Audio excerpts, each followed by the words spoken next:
Good morning, guys! So, samahan niyo akong malate today. Si ate girl niyo na gumising ng 4 a.m. pero papasok ng 7 a.m.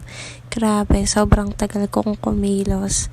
So, dito na naman tayo sa mahabang lakaran natin.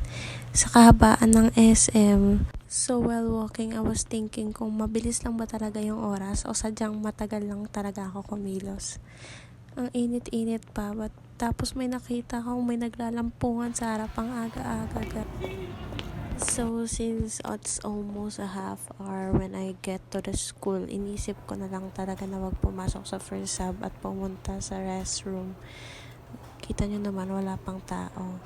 Pinakauna si ate girl niya. Nagpa-cute-cute lang ako dyan.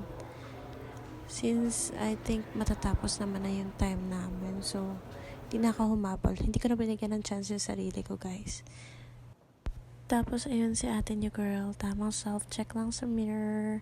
Feeling ko nga kaka-self-check ko. Hindi na yun physically emotionally and mentally na rin. Lahat na, guys. Sobrang tagal ko na dito sa restroom.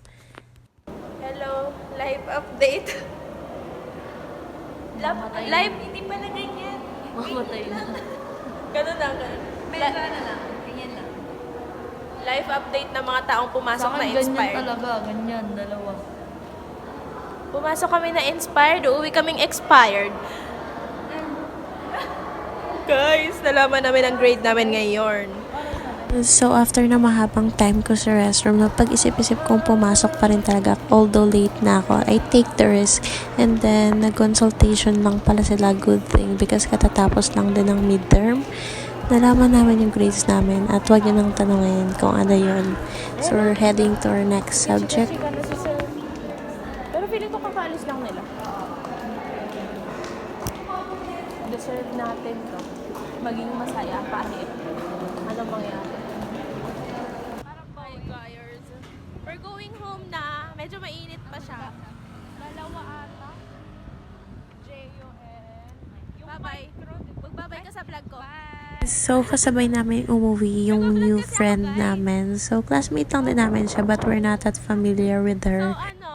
ang weather natin ngayon ay very okay lang kasi feeling namin nasa Baguio kami. Wow!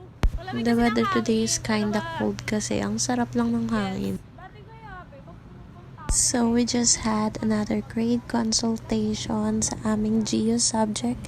And right now, we're very early to go home na. Yes, guys, 2 subjects a day.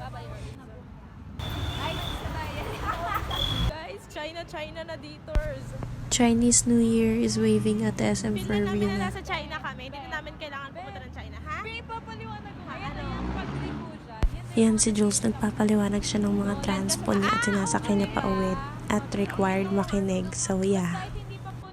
And then, we're going to ride Egypt na. Sakay na ka, Since wala na naman ang gagawin, so it's time to go home, I think. Kami pa lang kasi super early talaga. Like, it's around 10 or 9. Tapos ito yung discounted fare namin. Wala lang, para alam niyo lang. So, I'm gonna end it here. Bye guys, see you next time.